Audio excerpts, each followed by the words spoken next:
नमस्कार स्टूडेंट, स्वागत है आप सभी का रवि एकेडमी में। आज हम लोग पढ़ेंगे आर्थिक प्रणाली का सेकंड लेक्चर। तो आप सभी हमारे साथ जुड़ चुके हैं रविंद्र सिंह के साथ और हम लोग शुरू करते हैं आज का बहुत ही बेहतरीन क्लास। आपको हमने पिछले लेक्चर में बताया था आर्थिक प्रणाली। तो आर्थिक प्रणाली में मैंने आपको बताया था कि किसी देश की जो केंद्रीय आर्थिक समस्याएं होती हैं उसका समाधान किया जाता है आर्थिक प्रणाली के माध्यम से। तो यहाँ पर मैं आपको एक बात बता दूं कि केंद्रीय समस्याएं क्या होती हैं, मतलब अर्थव्यवस्था की केंद्रीय समस्याएं क्या होती हैं, ये मैं आपको यहाँ पर बता दूं। तो फिर आगे आज का लेक्चर हम पढ़ते हैं। तो अर्थव्यवस्था की केंद्रीय समस्या है, तब लेक्चर और अच्छे से आपको समझ में आएगा। तो अर्थव्यवस्था की केंद्रीय समस्याएं तीन होती हैं। ये तीन समस्याएं कौन होती हैं, इसको यहां पर हमें देखना है। तीन समस्याओं में पहली समस्या अगर हम लोग देखें कि कोई भी जब इकोनॉमिक एक्टिविटीज करते हैं, मान लीजिए हमने कोई इंडस्ट्री लगाया, कोई उद्योग लगाया, तो सबसे पहले मतलब हमारे सामने ये एक प्रॉब्लम खड़ी होगी, हम क्या उत्पादन करें, किस वस्तु का उत्पादन करें, किस वस्तु का उत्पादन करें।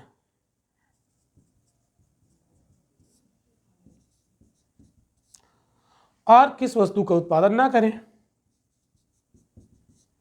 और किस वस्तु का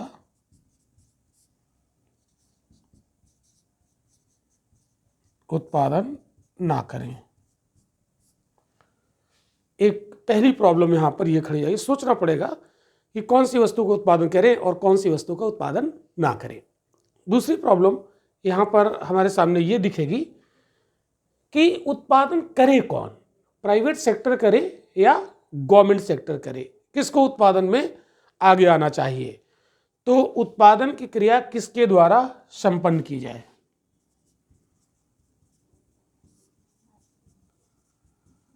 क्रिया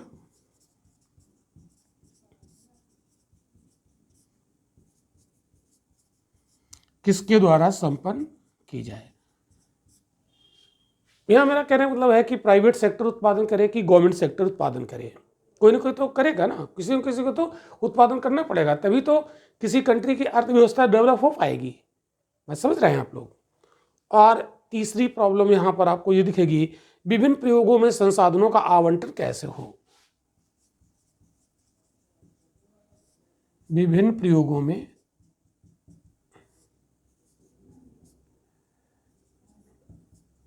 संसाधनों का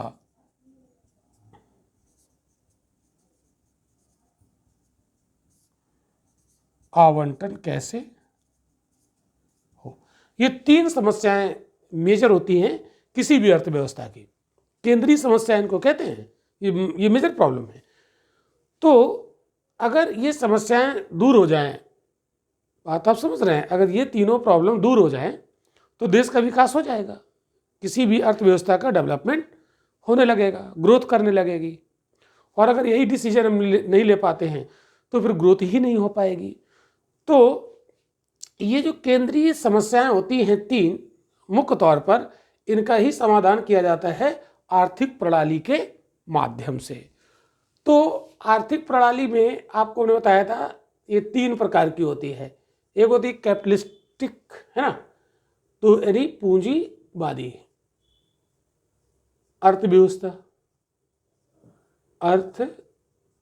आप इसे याद रखिएगा ना, पूंजीवादी। दूसरी सोशलिस्ट यानी समाजवादी। और तीसरी मिश्रित अर्थव्यवस्था। तो कोई कंट्री अपनी इन तीनों समस्याओं का समाधान कैपिटलिस्ट इकोनॉमी के माध्यम से करता है, कोई सोशलिस्ट इकोनॉमी के माध्यम से करता है और कोई मिक्स्ड इकोनॉमी के माध्यम से करता है। तो अगर ये समस्याएं मतलब हल हो जाएं ये तीनों, तो देश ग्रोथ करने लगेगा।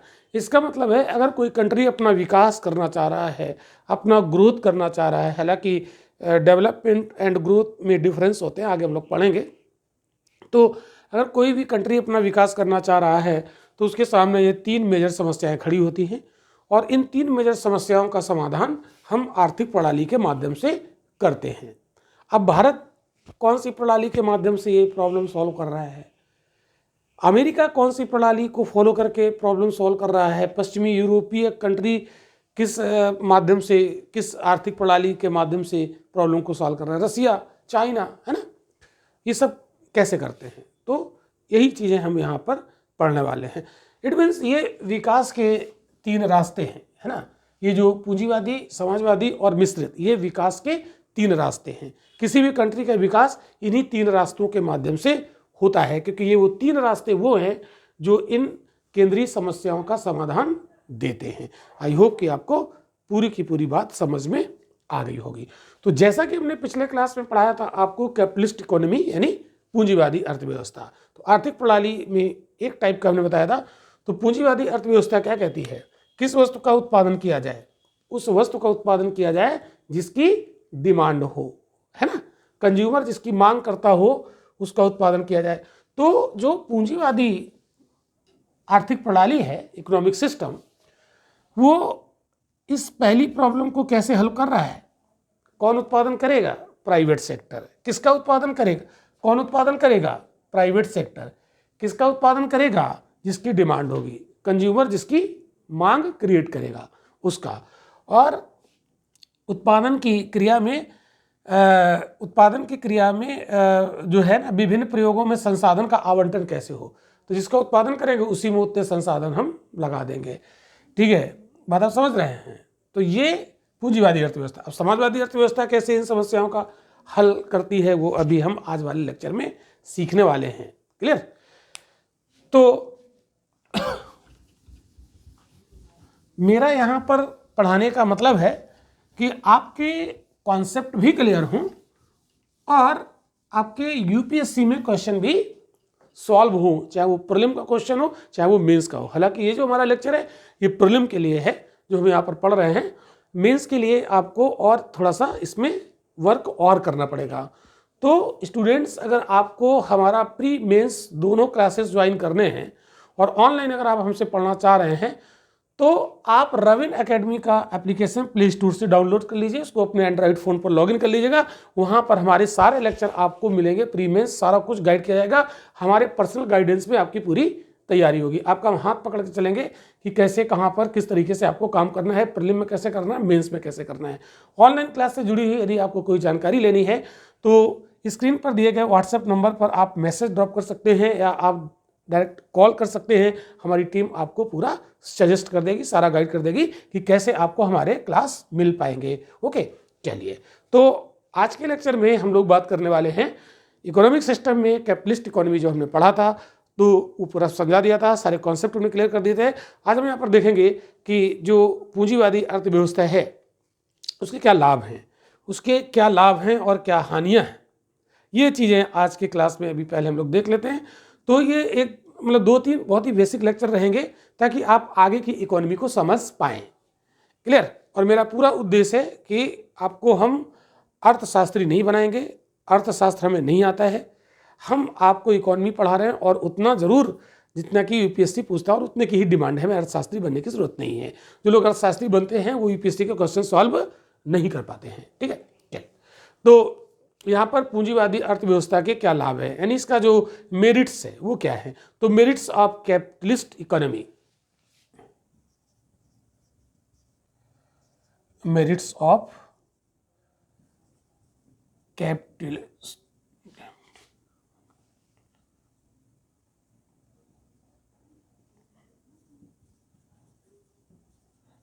इकोनॉमी। तो इसमें कॉन्सेप्ट है, ज़्यादा कुछ यहाँ पर लिखना नहीं, बस कॉन्सेप्ट आप लोग समझेंगे। जैसे इसमें आर्थिक क्रियाओं को प्रोत्साहन मिलता है, तो encourage economic activities,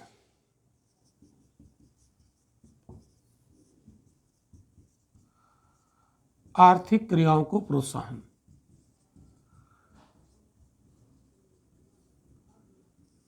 encourage economic activities. पहला मेरिट इसका ये है। देखो समझो कैसे है, आइए समझते हैं। आपको बताया था मैंने कि जो कैपिटलिस्ट इकोनॉमी होती है उसमें प्राइवेट सेक्टर उत्पादन करता है, वो फैक्ट्री लगाता है, वो प्रोड्यूसर है, और प्राइवेट सेक्टर क्या करता है, उन्हीं वस्तुओं का उत्पादन करता है जिसकी मार्केट में डिमांड है, यानी कंज्यूमर जिसको मांग रहा है। क्यों? क्योंकि वो प्रॉफिट के लिए काम करता है। ध्यान रखिएगा, हमेशा प्राइवेट सेक्टर किसके लिए काम करता है? प्रॉफिट के लिए काम करता है। तो अगर वो फैक्ट्री लगाएगा, अगर उत्पादन करेगा, तो वो ये चाहेगा अगर हमने 5 लाख रुपए लगाए हैं तो हमें 10 लाख 15 लाख रुपए मेरे बन जाने चाहिए, यानी हमें प्रॉफिट होना चाहिए। तो अगर कैपिटलिस्ट इकोनॉमी है, हर व्यक्ति प्रॉफिट के लिए काम करेगा, तो सबकी इनकम बढ़ेगी, यानी पर कैपिटा इनकम, प्रति व्यक्ति आय बढ़ेगी, यानी देश की नेशनल इनकम बढ़ेगी, प्रति व्यक्ति आय बढ़ जाएगी, सबके पास पैसा होगा और देश ग्रोथ करेगा। देश ग्रोथ कैसे करता है समझना ध्यान से। कैपिटलिस्ट इकोनॉमी में क्या होगा, लोगों को क्या मिलेगा? प्रॉफिट। लोग अपनी पूंजी लगाएंगे। यहाँ पर ऐसे इस ग्राफ को हम समझते हैं, तो ध्यान समझो। एक कॉन्सेप्ट हम दिमाग पे भर देंगे आपके, यहाँ से फिर इकोनॉमी की समस्या आपकी खत्म हो जाएगी। यूपीएससी कैसा भी क्वेश्चन पूछे, टेढ़ा मेढ़ा उल्टा सीधा कैसा भी पूछे, आप सब सॉल्व कर लोगे।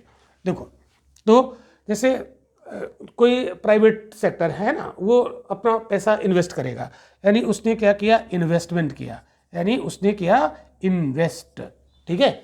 और इन्वेस्ट क्यों किया? Why, what is the reason? Profit कमाने के लिए। तो उसको क्या होगा? प्रॉफिट होगा, ठीक है, प्रॉफिट कमाएगा। और प्रॉफिट कमाएगा, और मान लीजिए देश में कोई भी प्रोड्यूसर है वो प्रॉफिट कमाएगा, और इसकी वजह से उसकी क्या बढ़ेगी? पर कैपिटा इनकम, प्रति व्यक्ति आय। और जो प्रति व्यक्ति आय होती है ये होती है नेशनल इनकम। तो देश की क्या बढ़ेगी? National income. नेशनल इनकम को हम जीडीपी के फॉर्म में भी देखते हैं, आगे हम लोग पढ़ेंगे, इसको डिफरेंस बताएंगे। जीडीपी क्या होती है, पीसीआई क्या होती है, जीएनपी क्या होती है, एनएनपी क्या होती है, दुनिया भर के कॉन्सेप्ट हम लोग नेशनल इनकम वाले चैप्टर में पढ़ेंगे। और देश की जब जीडीपी बढ़ेगी तो देश का क्या होगा? ग्रोथ होगा। और जब देश का ग्रोथ होगा तो देश में डेवलपमेंट भी होना शुरू हो जाएगा। क्या शुरू हो जाएगा? डेवलपमेंट। और जब डेवलपमेंट शुरू हो जाएगा तो हम हो जाएंगे डेवलप्ड। क्या हो जाएंगे? डेवलप्ड। ओके, तो ये ग्राफ है, ये एक चेन है, ठीक है। तो आर्थिक क्रियाओं को यहाँ पर क्या मिलेगा? प्रोत्साहन मिलेगा, इनकरेज होंगे लोग। क्यों? क्योंकि उनको होगा प्रॉफिट। प्रॉफिट होगा तो लोग इकोनॉमिक एक्टिविटीज करेंगे, ठीक है, और इससे देश डेवलप होगा। तो ये इसका एक बहुत बड़ा लाभ है, capitalist form of economy. Okay, इतनी बात आपको समझ में आ गई? चलो, तो पहला बेनिफिट आपने यहाँ पर देखा। लेकिन एक यहाँ पर ड्रॉबैक भी आपको सामने दिखेगी। अगर हम लोग इसकी ड्रॉबैक भी देखेंगे तो भैया समझो ध्यान से, मेरे बच्चों ध्यान से समझो। देखो है क्या, कंज्यूमर डिमांड करेगा, डिमांड तो कंज्यूमर ही करता है ना। और कंज्यूमर डिमांड कब करेगा? जब उसके पास पैसे होंगे। बात आप समझो, पैसे होंगे। पैसे किसके पास होंगे? जो अमीर है। यानी यहाँ पर अमीर वर्ग कंज्यूमर होगा और वही डिमांड करेगा, वही पैसा, जिसकी पेइंग कैपेसिटी होगी वही तो डिमांड करेगा। तो अमीरों को ध्यान में रखकर यहाँ पर प्रोडक्शन किया जाएगा। क्लियर? गरीबों का ध्यान कोई नहीं रखेगा। क्यों? यहाँ पर सोशल वेलफेयर नहीं करना है, हमें तो प्रॉफिट कमाना है। तो अगर जिस देश की जनता गरीब है तो वहाँ अगर कैपिटलिस्ट फॉर्म ऑफ इकोनॉमी हमने फॉलो कर लिया तो मर जाएगी गरीब जनता। क्यों? क्योंकि प्राइवेट सेक्टर हमेशा किसको ध्यान में रखेगा? अमीर कंज्यूमर को ध्यान में रखेगा, गरीब को उसको कोई परवाह नहीं होगी। और भारत जैसे देश में जब तक गरीबी खत्म नहीं होगी तब तक कैपिटलिस्ट फॉर्म ऑफ इकोनॉमी अगर फॉलो कर ली तो गरीब तो मर जाएगा। मतलब समझ रहे हो? तभी अब देखो, जब गवर्नमेंट कभी नेशनल प्राइवेटाइजेशन की बात करने लगती है तो भारत में लोग रोना शुरू कर देते हैं कि अरे मर जाएंगे, गरीब का क्या होगा, है ना, सब प्राइवेट के हाथ में चला जाएगा। रोने लगते हैं ना हम लोग, विरोध करने लगते हैं। तो अगर जब तक भारत में गरीबी रहेगी तब तक हम कैपिटलिस्ट फॉर्म ऑफ इकोनॉमी को पूर्णतया फॉलो नहीं कर सकते हैं। क्यों? क्योंकि प्राइवेट सेक्टर को कोई परवाह नहीं है कि गरीब मरेगा कि जिएगा, उसको तो सिर्फ प्रॉफिट चाहिए। क्लियर? तो अगर आपसे पूछा जाए क्या भारत में कैपिटलिस्ट फॉर्म ऑफ इकोनॉमी पूर्णतया फीजिबल है? नहीं, बिल्कुल नहीं। क्लियर? चलो, तो ऐसे क्वेश्चन अगर मेंस में पूछे, इंटरव्यू में पूछे तो ये आपका बेस क्लियर हो रहा है। क्लियर? चलो और आगे बढ़ते हैं। तो एक बेनिफिट तो ये हुआ, देश का डेवलपमेंट तो होगा। आप देख रहे हैं कि भारत क्यों नहीं ग्रोथ कर पा रहा है, भारत क्यों नहीं डेवलप्ड अभी कंट्री बन पा रहा है। आप समझ रहे हो क्यों नहीं बन पा रहा है, आप समझ गए होंगे। यहाँ से आपको एक दिमाग में विचार आ गया होगा। मतलब सोच रहे हो, जब तक कैपिटलिस्ट फॉर्म ऑफ इकोनॉमी नहीं आएगी, लेकिन ये नहीं कह सकते कि इसी से ही डेवलपमेंट होगा, दूसरे रास्ते भी हैं, उनसे भी होता है। चलिए खैर, वो हम आगे बात करेंगे। तो एक बेनिफिट आपने देख ही लिया इसका, है ना। अब लोग बात करते हैं मैक्सिमम इफिशियंसी। दूसरा इसका मेरिट क्या है, अधिकतम कुशलता।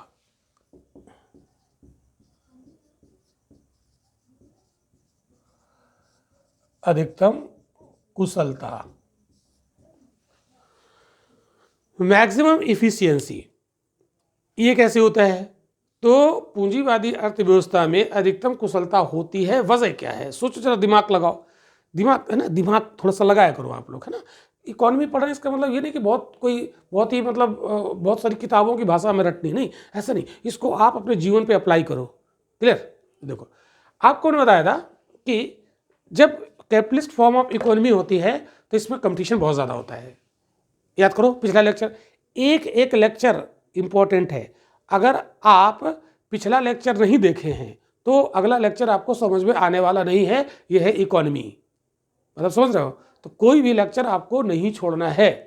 दूसरा लेक्चर आपको तभी समझ में आएगा जब आप पहला लेक्चर देख चुके होगे, उस पर काम कर चुके होगे। तीसरा लेक्चर तभी समझ में आएगा जब दूसरा लेक्चर आप देखकर उसके नोट्स बना चुके होंगे। इस क्लास को आप बिल्कुल वैसे ही पढ़िए जैसे आप ऑफलाइन में पढ़ते हैं, और आप वैसे ही पढ़िए जैसे आप किताब पढ़ के नोट्स बनाते हैं। जो मैं बोलता हूँ यहाँ पर, जो यहाँ पर लिखता हूँ, जो समझाता हूँ, उसके आप नोट्स बनाइए, तभी आप क्लास का बेनिफिट ले पाएंगे।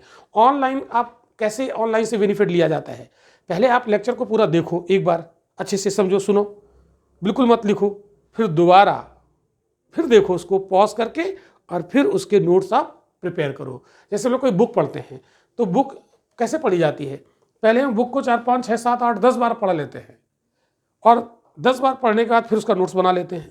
पहली बार पढ़ के आप नोट्स बनाओगे तो बुक को पूरा आप समझ नहीं पाओगे, और जब बुक को पूरा समझ नहीं पाओगे तो आधा अधूरा ही आप नोट्स बना पाओगे और बुक का पूरा प्रयोग नहीं कर पाओगे। तो बिल्कुल वैसे ही लेक्चर आपके लिए बेनिफिशियल होंगे बहुत ज़्यादा, बट आप इसे जब तक 2 बार नहीं देखोगे तब तक बेनिफिशियल नहीं होगा। पहली बार आप देखो, दूसरी बार नोट्स बनाओ, ठीक है। कहीं नहीं जाना पड़ेगा, घर बैठे पूरी तैयारी होगी, कहीं नहीं जाना पड़ेगा, मैं बता रहा हूँ ना, ठीक है। ऐसा अप्लाई करो, है ना, ऐसा करो, बहुत लाभ होगा आपको। चलिए, तो अधिकतम कुशलता यहाँ पर क्यों होता है, मैक्सिमम इफिशियंसी कैसे आ जाती है, तो कैपिटलिस्ट फॉर्म ऑफ इकोनॉमी में बहुत ज़्यादा कंपटीशन होता है, और कंपटीशन जब होगा तभी आपके अंदर इफिशियंसी पैदा होगी। अगर कंपटीशन होगा नहीं, आप अकेले, आपकी मोनोपोली है, हम जो उत्पादन करेंगे वही लोग यूज़ करेंगे, मजबूरी है क्योंकि उनके पास विकल्प नहीं। तो आप जैसा प्रोडक्ट बनाओ, घटिया अच्छा जैसा भी बनाओ, आपका बिकेगा। लेकिन 10 लोग आपके सामने और खड़े हो गए, सेम प्रोडक्ट बनाने लगे, तो फिर तो भैया आपको कंपटीशन करने के लिए उनसे अच्छा प्रोडक्ट बनाना पड़ेगा। तो आपको अच्छी टेक्नोलॉजी सीखनी पड़ेगी। आपके अंदर जब तक स्किल नहीं होगी, है ना, आपके अंदर अधिकतम कुशलता नहीं होगी, आप स्किल्ड नहीं होगे, तब तक बेस्ट प्रोडक्ट आप दे नहीं पाओगे, और बेस्ट प्रोडक्ट दे नहीं पाओगे तो आप मार्केट से बाहर हो जाओगे। इसलिए कैपिटलिस्ट फॉर्म ऑफ इकोनॉमी में इफिशियंसी बहुत डेवलप हो जाती है। आप ध्यान से सुनो, जैसे मान लो एक एग्जांपल लेते हैं, जैसे मान लो आप एक गवर्नमेंट सेक्टर के बैंक में जाओ, और वहाँ के बैंक के कर्मचारी से आप कोई अपनी बात रखो, है ना, कुछ जानकारी लेने जाओ, वो आपको वैल्यू नहीं देगा। और वहीं अगर प्राइवेट सेक्टर में चले जाओ तो आपको कोल्ड ड्रिंक भी पिलाएगा, आपको कॉफ़ी भी पिलाएगा, और आपकी सारी बात भी सुनेगा, और ये भी कहेगा कि आप क्यों आए, आपके घर में ही हम आके सर्विस दे देंगे। क्यों? क्योंकि वो प्राइवेट सेक्टर है, उसमें कंपटीशन ज़्यादा है। कंपटीशन ज़्यादा है तो लोगों में स्किल ज़्यादा होती है, इफिशियंसी ज़्यादा होती है। आई होप कि आप समझ गए होंगे। तो देश में लोग बहुत ज़्यादा इफिशियंट हो जाएंगे और कंट्री काफ़ी आगे चला जाएगा। क्लियर? आप समझ रहे हो? बहुत लोग गवर्नमेंट सेक्टर की जॉब क्यों पसंद करते हैं कि अरे एक बार हो गया सिलेक्शन तो कुछ नहीं करना है ना, बस जाना है, आना है, बैठना है और पैसा मिलेंगे। लेकिन प्राइवेट सेक्टर में वो आपको चूस लेंगे, पूरा आपके अंदर की जितनी भी इफिशियंसी सारी यूज कर लेंगे। बता, समझ रहे हो? चलो, अच्छी बात है। और देखो इसके बाद डायनेमिक इकोनॉमी, गतिशील अर्थव्यवस्था, अगला मेरिट गतिशील अर्थव्यवस्था। ये आप मेंस में भी अगर क्वेश्चन आता है तो आप इसे कोरिलेट कर पाओगे। तो ये जो लेक्चर हम लोग पढ़ रहे हैं, शुरुआती 3-4 लेक्चर जो होंगे, लगभग 3-4 लेक्चर होंगे, ये बहुत ज़्यादा बेनिफिशियल होंगे आपके लिए, पूरी इकोनॉमी के कॉन्सेप्ट को समझने के लिए, ठीक है।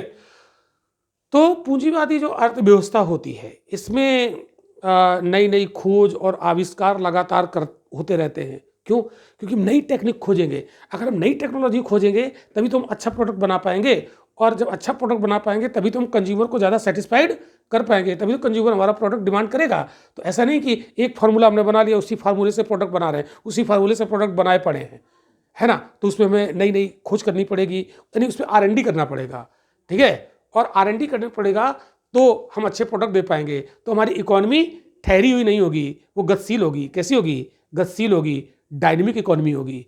बात आप समझ रहे हो, ठीक है। और अगर ऐसा आप नहीं करोगे तो पीछे हो जाओगे, क्लियर। और देखो अगला इसका क्या मेरिट है, तीव्र आर्थिक विकास। ये तो मैं आपको बता ही दिया है ना, rapid economic growth, rapid economic growth.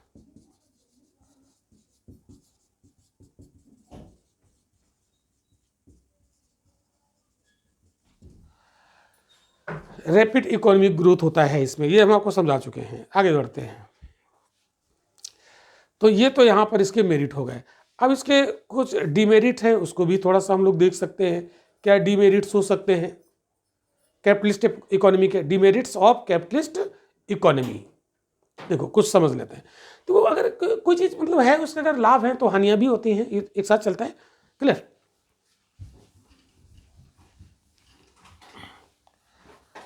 तो हानियाँ हैं तो क्या इसको यूज ना करें? नहीं, हमें देखना है कि कौन ज़्यादा हमारे कंट्री को सूट करेगा, और कुछ उसके जो साइड इफेक्ट है वो तो होता ही है, वो उसमें तो डरना ही नहीं है ना। तो आय तथा धन का असमान वितरण होता है, unequal distribution of income and wealth.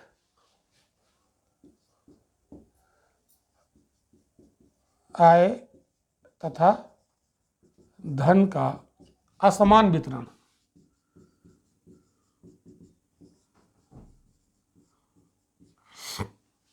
जिसने पैसा लगाया वही ज़्यादा कमाएगा, मतलब समझ रहे हैं। जिसने नहीं लगाया वो नहीं कमाएगा, सीधी सी बात है। तो कुछ लोगों के पास, कुछ लोगों की इनकम ज़्यादा होगी, कुछ लोगों की होगी नहीं, और जिनकी इनकम ज़्यादा होगी उन्हीं के पास धन ज़्यादा आएगा। तो अमीर अमीर होता चला जाएगा और गरीब गरीब होता चला जाएगा। इसीलिए जिन देशों में गरीबी है वो तो उसके लिए जहर है। फिर तो मतलब समझ रहे, बहुत समझिएगा ध्यान से, जिन देशों में गरीबी है उसके लिए जहर है ये। ये कैसा है? बिल्कुल है, पॉइजन है ये। तो उत्पादन जो होता है निर्धन समाज की आवश्यकताओं की अपेक्षा, बहुत ध्यान समझिए जो मैं बोलने जा रहा हूं। उत्पादन निर्धन समाज की आवश्यकताओं की अपेक्षा धनी समाज की मांग से अधिक प्रभावित होता है। समझ जाइए आप लोग। तो धनी वर्ग को यहां पर ध्यान रखा जाता है, ओके। तो अब आप देखो, समाज में आर्थिक विषमता पैदा होगी, है ना, आर्थिक विषमता। कोई बहुत अमीर होता चला जाएगा, बहुत गरीब होता चला जाएगा कोई, तो इससे क्या होगा? एक सामाजिक तनाव पैदा होगा। क्या पैदा होगा? सामाजिक तनाव पैदा होगा, है ना। गरीब अमीर के बीच एक खाई पैदा होगी, और जो गरीब है और जो अमीर है उन दोनों के बीच एक संघर्ष शुरू हो जाएगा, जिसको कहते हैं वर्ग संघर्ष। तो यहाँ क्या शुरू हो जाएगा? वर्ग संघर्ष हो जाएगा। और कार्ल मार्क्स ने ये बोला है, वर्ग संघर्ष पे काफ़ी बात की है कार्ल मार्क्स ने, वो कभी हम लोग डिस्कस करेंगे आगे, ठीक है। तो वर्ग संघर्ष यानी देश के अंदर एक नए प्रकार का संघर्ष शुरू हो जाएगा, अमीर और गरीब। क्यों? क्योंकि जो उत्पादक वर्ग है वो मजदूरों का, वर्कर का क्या करेगा? एक्सप्लॉइट करेगा, शोषण करेगा। तो वो जो वंचित हैं लोग, वो और जो काफ़ी पैसे वाले हैं, उनके बीच में एक नए प्रकार का संघर्ष आपको देखने को मिलेगा। इसे कहते हैं वर्ग संघर्ष, क्लियर। और देखो, बिजनेस इनस्टेबिलिटी पैदा होगी सोसाइटी में, मतलब कंट्री में। बिजनेस अनस्टेबिलिटी क्या मतलब? व्यवसायिक अस्थिरता।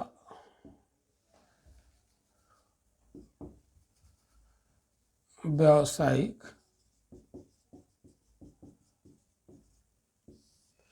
अस्थिरता, व्यावसायिक अस्थिरता आ जाएगी। तो ये क्या है? ये मतलब क्या है? ये कैसे होगा? तो सरकार की कोई यहाँ पर भूमिका नहीं है उत्पादन में, ध्यान समझना। सरकारी क्षेत्र जो है उसकी भूमिका यहाँ पर है नहीं प्रोडक्शन में। और उत्पादन का निर्णय कौन लेता है? जो उद्योगपति है। वो क्या निर्णय लेगा कि सामने वाला क्या मांग रहा है, उसी को उत्पादन करेंगे। तो इसके परिणाम स्वरूप क्या हो जाएगा?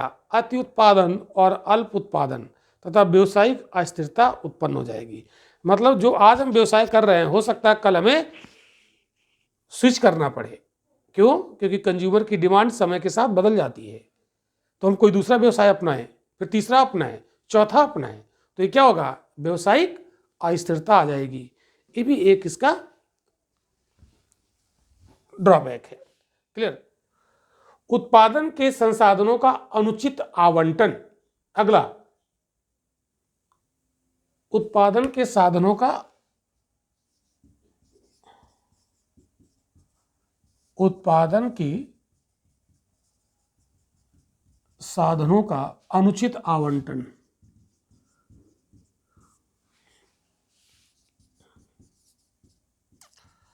ये कैसे होता है? देखो, पूंजीवादी अर्थव्यवस्था में संसाधनों का आवंटन वहीं किया जाता है जहां लाभ अधिकतम होता है। कहां हम संसाधन लगाएंगे? जहां लाभ अधिकतम होगा। तो संसाधन वहीं लगाए जाते हैं जहां लाभ अधिकतम होता है, क्योंकि लाभ प्रेरित है ना, अधिकतम होता है। ठीक है? जिससे सामाजिक कल्याण फिर नहीं हो पाता है, सोशल वेलफेयर नहीं हो पाएगा। तो संसाधन, देश के संसाधन वहीं ज़्यादा झोंक देंगे जहां से हमें ज़्यादा प्रॉफिट मिलेगा, तो यहां पर सामाजिक कल्याण होगा नहीं। क्लियर? इसका परिणाम क्या होगा? उत्पादक संसाधनों का अनुचित आवंटन कर देता है। तो जहां पर हमें लगाना चाहिए, हो सकता है कि समाज के कल्याण के लिए बहुत सारे ऐसे वर्ग हैं कि उत्पादन के साधन वहाँ भी लगाना चाहिए ताकि उनको भी बेनिफिट मिले। लेकिन हम तो ध्यान रखेंगे कि हम वहीं लगाएंगे जहाँ पे हमें प्रॉफिट ज़्यादा होगा। तो अब संसाधन सारे उस जगह लगा दिए जाएंगे जहाँ से प्रॉफिट ज़्यादा मिल रहा है, और दूसरे संसाधन बचेंगे नहीं लगाने के लिए। समझ गए? चलो, तो ये कुछ इसके ड्रॉबैक हैं, इसकी डिमेरिट्स हैं। तो खैर, अगर कोई अमीर देश है तो वहाँ कोई दिक्कत ही नहीं है ना, वहाँ कोई दिक्कत नहीं। अब हम लोग बात करते हैं समाजवादी अर्थव्यवस्था। ये तो हो गया पूंजीवादी। अब चलो आगे बात करते हैं समाजवादी अर्थव्यवस्था।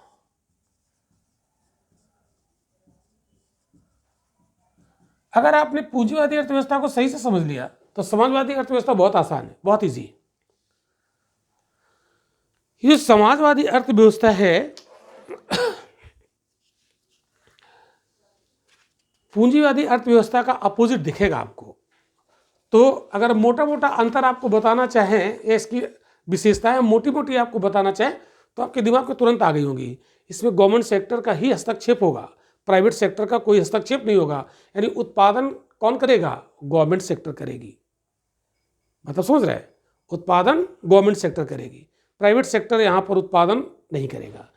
अगर गवर्नमेंट सेक्टर उत्पादन करती है तो हमेशा जन कल्याण के लिए करती है, प्रॉफिट के लिए नहीं करती है ना, देश की जनता के कल्याण के लिए। तो हमें उत्पादन क्या करना है ये सरकार डिसाइड करेगी।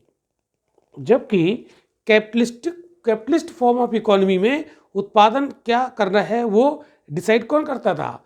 जो प्राइवेट सेक्टर था, और वो उसी चीज़ का उत्पादन करता था जिसकी डिमांड होती थी। यहाँ पर उत्पादन क्या करना है ये सरकार डिसाइड करेगी।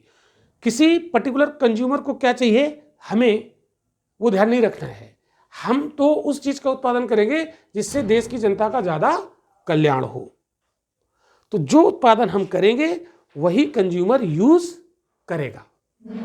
यहां पर प्राइवेट सेक्टर का यहां कोई रोल नहीं है।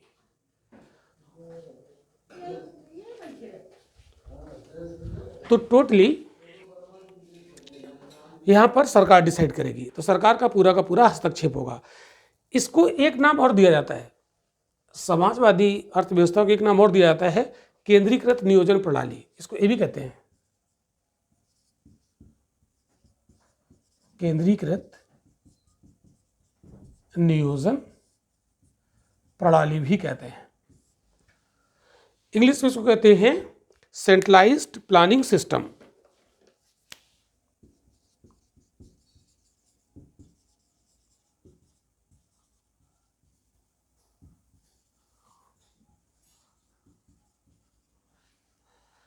Centralised planning system. अब ये क्या है, देखो, इसमें एक केंद्रीय प्राधिकरण होगा, जैसे योजना आयोग टाइप केंद्रीय प्राधिकरण। ये क्या करेगा, ये योजना बना देगा, योजना बनाएगा। सरकारी प्राधिकरण है, ये गवर्नमेंट अथॉरिटी है, ये बनाएगी योजना। और ये योजना जन कल्याण के लिए होगी, प्रॉफिट के लिए नहीं होगी। इसके लिए होगी जन कल्याण के लिए। इसका पर्पज क्या होगा, जन कल्याण। तो अब इस योजना में किस चीज़ का प्रोडक्शन करना है, वो सरकार की तरफ से योजना बना देगी, उसी का प्रोडक्शन होगा और कंज्यूमर उसी का यूज करेगा। क्लियर, प्रॉफिट कमाना यहाँ पर उद्देश्य नहीं। अब ये तब संभव हो सकता है जब हम क्लोज्ड इकोनॉमी हो, ध्यान समझना, जब कैसे हो, क्लोज्ड इकोनॉमी। क्लोज्ड इकोनॉमी मतलब होता है कोई दूसरा देश हमारे यहाँ नहीं घुस सकता है, हम इसको अपने मार्केट में नहीं आने देंगे। हमने यहाँ पर एक स्टील का बाउंड्री लगा दिया, कोई नहीं आ सकता है हमारे यहाँ। तो हम अपने देश में, हमारी सरकार जो उत्पादन करेगी हम उसी को यूज़ करेंगे, तो हमारे देश के लोग उसी चीज़ का यूज़ करेंगे जो हम उत्पादन करेंगे। कोई दूसरे देश का जो कंपनी है वो हमारे देश में नहीं घुसेगी। क्यों? क्योंकि अगर वो घुसेगी तो वो एक नए प्रोडक्ट का टेस्ट लगा देगी। तो समझ रहे? तो जब क्लोज्ड इकोनॉमी होती है तो हमारे देश की सरकार जो उत्पादन करेगी वही हमारे देश के लोग उसे यूज़ करेंगे। क्लियर? तो यहाँ से थोड़ा सा डेवलपमेंट बाधित होगा, या जन कल्याण ही होगा, योजनाएं जन कल्याण के लिए ही बनेंगी। तो इससे क्या होगा, डेवलपमेंट छूट जाएगा पीछे।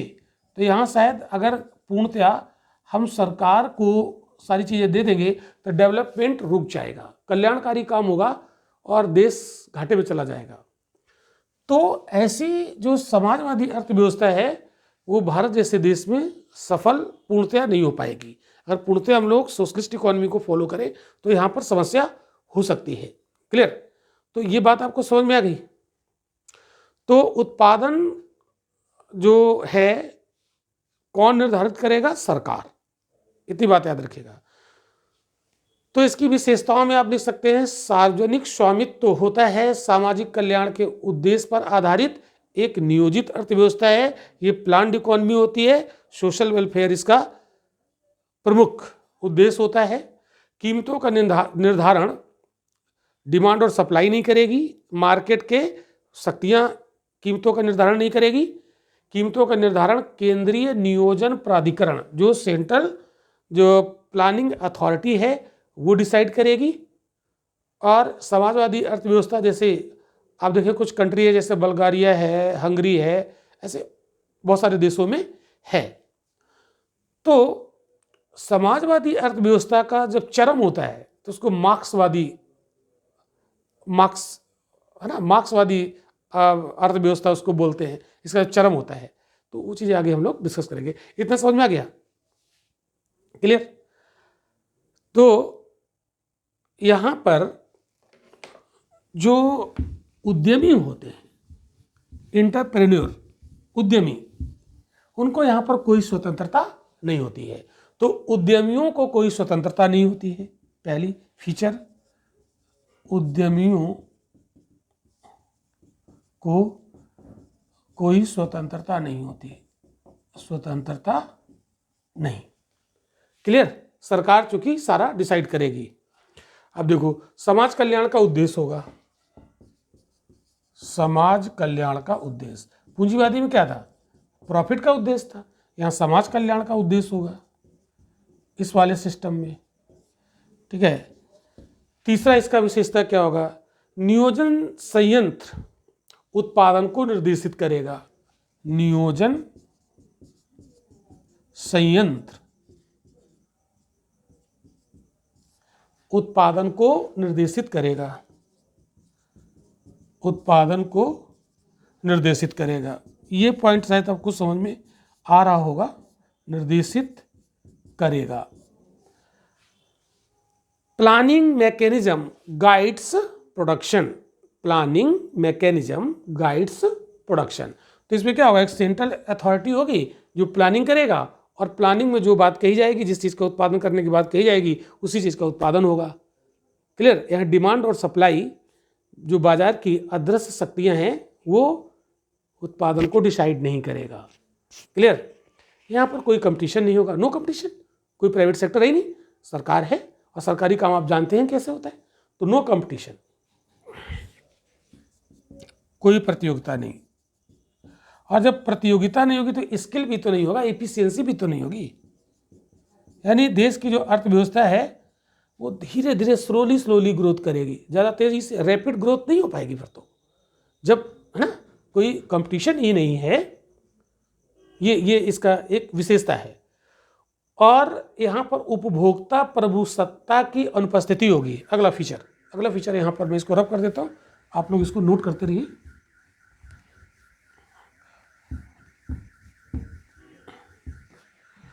उपभोक्ता प्रभुसत्ता की अनुपस्थिति,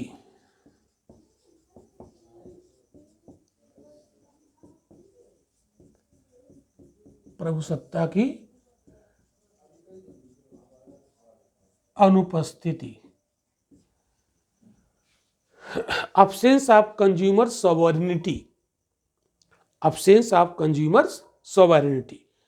आपको ने कैपिटलिस्ट फॉर्म ऑफ इकोनॉमी में बताया था कि वहाँ पर उपभोक्ता की ही प्रभुसत्ता होती है, उपभोक्ता जिस चीज़ की डिमांड करता है उसी का उत्पादन होता है। इसमें क्या होता है, उपभोक्ता जिस चीज़ की डिमांड करेगी उसका उत्पादन नहीं करेगी सरकार तो अपने अनुसार उत्पादन करेगी, जो हम उत्पादन करेंगे वही आप यूज करोगे।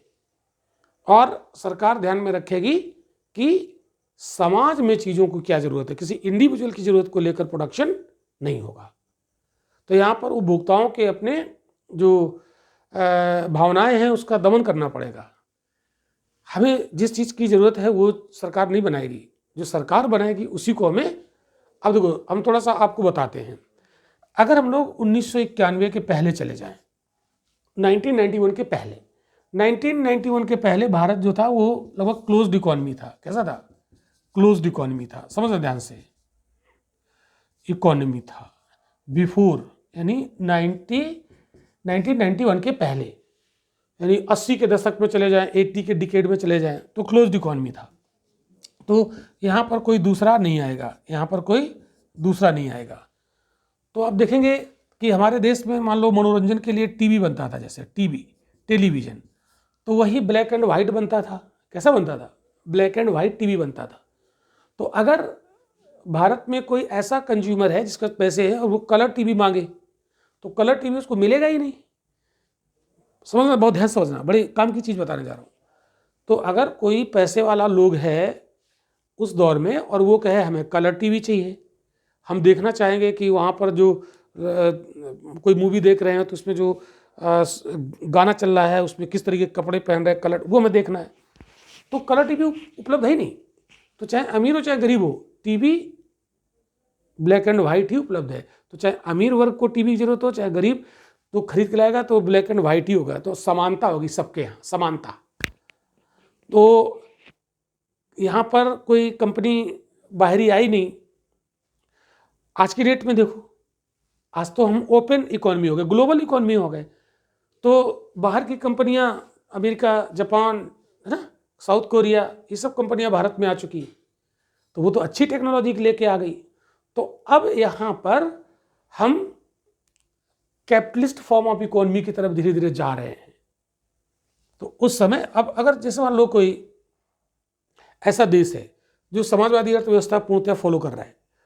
तो वहाँ पर मनोरंजन के साधन के रूप में बहुत ध्यान से समझना एक चीज़ जो बताने जा रहा हूँ कि इसमें लोग कोई वर्कर हैं, काम कर रहे हैं, सरकारी कंपनी में काम कर रहे हैं, अब वो अपने मन पसंद का गाना नहीं सुन सकते हैं मनोरंजन के लिए। क्यों?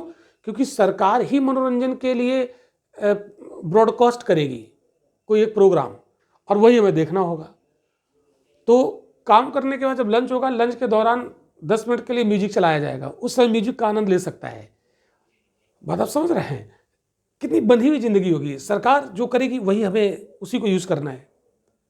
लेकिन आज की डेट में हम लोग देखें तो मन चाहा मनोरंजन के साधन उपलब्ध हैं, कोई भी मनोरंजन हम करें, कोई भी गाना सुने, कोई प्रतिबंध नहीं है। तो ये सब बदलाव है। आई होप कि आपको समझ में आ रहा होगा। क्लियर? तो यहाँ ऑप्शन उपलब्ध नहीं है, तो कंपटीशन है ही नहीं, सिर्फ गवर्नमेंट सेक्टर ही है। और वो कोशिश करता है कि इंडिविजुअल को सेटिस्फैक्शन हमें नहीं देना है, समाज की जो नीड है उन नीड को हम पूरा करेंगे। तो वो चीज का उत्पादन करेंगे जो समाज की नीड पूरी करता हो। और पूंजीवादी अर्थव्यवस्था में क्या है? हम उस चीज का उत्पादन करेंगे जो लोग चाह रहे हैं। वह नीड की बात नहीं है, यहाँ नीड पूरी की जाएगी। तो यहाँ कंपटीशन नहीं है। क्लियर? तो व्यवसाय की स्वतंत्रता पर भी रिस्ट्रिक्शन होगा कि अपना मनपसंद का व्यवसाय हम चुन ही नहीं सकते हैं, जो सरकार डिसाइड करेगी वही करना होगा। लेकिन यहाँ पर आय की असमानता ज़्यादा नहीं होगी। आय भाई, जब प्राइवेट सेक्टर को यहाँ पर इंडस्ट्री लगाने की राइट ही नहीं है तो वो प्रॉफिट कमाएगा नहीं, तो ज़्यादा इनकम यहाँ पर नहीं होगी। तो सोसाइटी में ऐसा नहीं होगा कि कोई बहुत अमीर है तो कोई गरीब है बहुत ज़्यादा। यहाँ पर आय की जो असमानता है, इन इक्वलिटीज ऑफ इनकम जो होगी वो यहाँ पर कम होगी। मतलब आय की असमानता कम होगी, ज़्यादा अमीर और गरीब के बीच की खाई यहाँ पर नहीं होगी। यहाँ पर लोग प्राइवेट प्रॉपर्टी अपने पास नहीं रख पाएंगे। अगर प्राइवेट प्रॉपर्टी कोई ज़्यादा रख रहा है तो सरकार की निगाह होगी, वो छीन लेगी और छीन के उसको दे देगी जिसके पास नहीं है। तो यहाँ पर आय की असमानता कम होती है। तो वही हमने एग्जाम्पल दिया ना कि अगर केवल यहाँ पर सरकार ही टेलीविज़न बनाए तो जिस टाइप का टेलीविज़न सरकार बना देगी ब्लैक एंड वाइट, तो चाहे अमीर वर्ग हो चाहे गरीब वर्ग हो, अगर टेलीविज़न खरीदेगा तो वही टेलीविज़न अमीर घर में भी होगा और वही टेलीविज़न गरीब के घर में भी होगा। हालांकि अमीरी गरीबी यहाँ बहुत ज़्यादा होगी ही नहीं। तो हर जगह यहाँ पर इक्वलिटी दिखेगी, चाहे चाहे प्रोडक्ट के कंज्यूम करने में हो और चाहे आय में हो, तो यहाँ पर इक्वलिटी होगी काफ़ी हद तक। तो अमीर गरीब के बीच में यहाँ बहुत ज़्यादा खाई नहीं होगी। तो यहाँ पर अमीर गरीब के बीच में कोई तनाव भी नहीं होगा क्योंकि अमीरी गरीबी बहुत ज़्यादा है नहीं, अंतर बहुत ज़्यादा है नहीं। तो वर्ग संघर्ष नहीं होगा, है ना, दो क्लास के बीच में कोई क्लैश नहीं होगा। ये चीज़ है। क्लियर? आगे बढ़ते हैं। सरकार की पूर्ण भूमिका होती है, complete role of the government.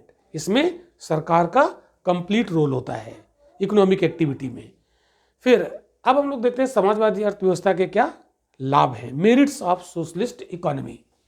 तो यहाँ पर हम लोग मेरिट्स की बात कर लेते हैं जल्दी से।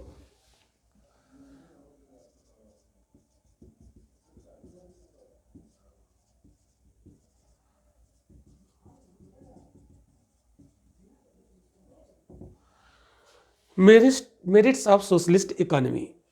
क्लियर? यह संसाधनों का इष्टतम उपयोग होता है। पहला,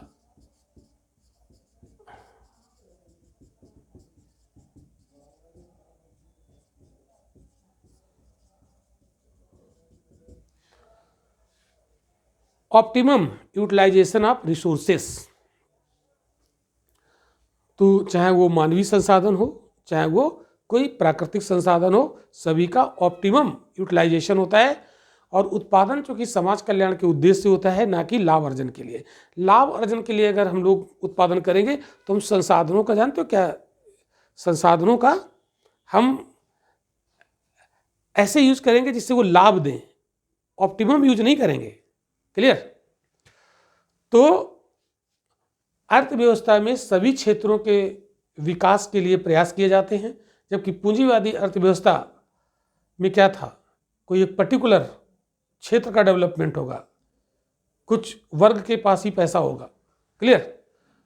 तो अब यहाँ पर जो नेक्स्ट इसका फीचर है वो है वो मेरिट्स, प्रॉफिट, लाभ नहीं, प्रॉफिट तो नहीं कह सकते, मेरिट यानी पॉजिटिव पॉइंट। इसका और क्या हो सकता है सोशलिस्ट फॉर्म ऑफ इकोनॉमी का? तो उपभोक्ता आवश्यकताओं की संतुष्टि, उपभोक्ता आवश्यकताओं की संतुष्टि,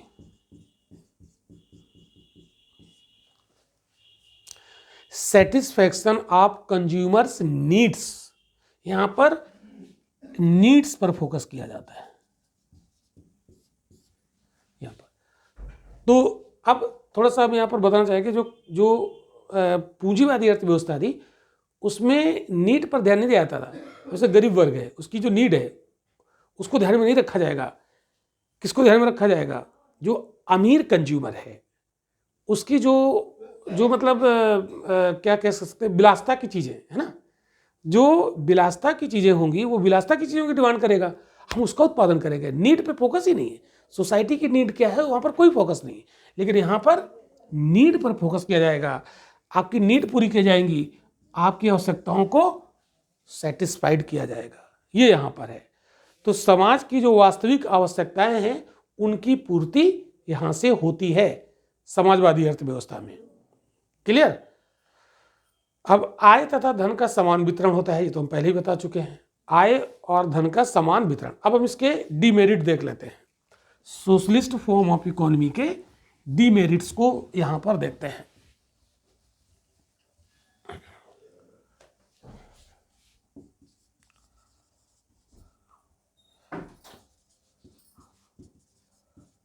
डीमेरिट्स। अब डीमेरिट्स क्या हो गए, ध्यान से सुन लो। जैसे लागत की, अच्छा गलत गणना, ये तो खैर कोई खास नहीं है। हाँ ये देखो, तानाशाही प्रणाली है।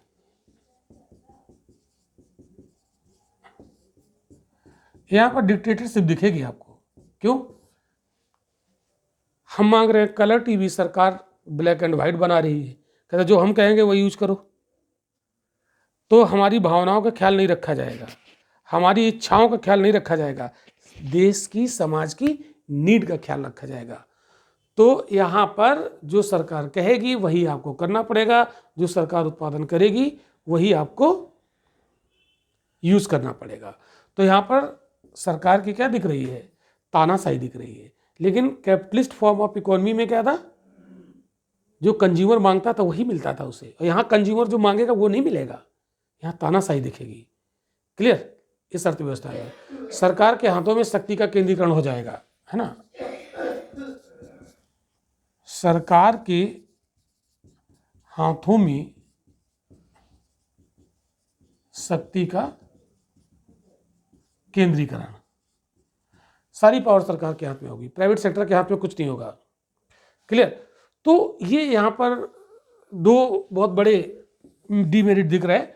हाँ एक डीमेरिट आप और यहाँ पर देख सकते हो, यहाँ पर जो देश का ग्रोथ होगा, जो डेवलपमेंट होगा वो स्लोली होगा, वो धीमे धीमे होगा, जबकि कैपिटलिस्ट फॉर्म ऑफ इकोनॉमी में रैपिड ग्रोथ होता है, तेजी से वृद्धि होती है, देश तेजी से ग्रोथ करता है।